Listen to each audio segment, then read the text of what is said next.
a bribe. And it's saying, you go away, we'll keep all this secret, you go away, we're going to pay you off. New at 6, what's next after negotiations break down in a series of priest abuse lawsuits that threaten to bankrupt Milwaukee's Catholic Archdiocese?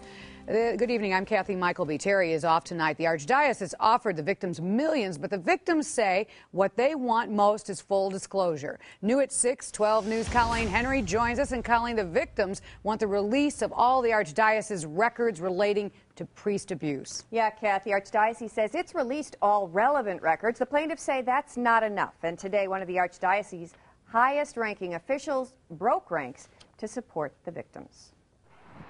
It's a crisis that's shaken the foundation of Milwaukee's Archdiocese. It is an action that I'm personally appalled by as a priest, as a Catholic, and as a bishop, that even any of this ever happened. But Archbishop Jerome Listecki says the Archdiocese can't come to terms with a dozen sexual abuse victims who claim church officials shuffled around pedophile priests and destroyed evidence to hide their actions. How did it get this bad? What we know today, had we known back then, certainly there would have been not only from ourselves, but others in the civil authorities. Listecki says the plaintiffs refused the Archdiocese's $4.6 million settlement offer. The plaintiffs say they wanted the release of all records related to priest abuse.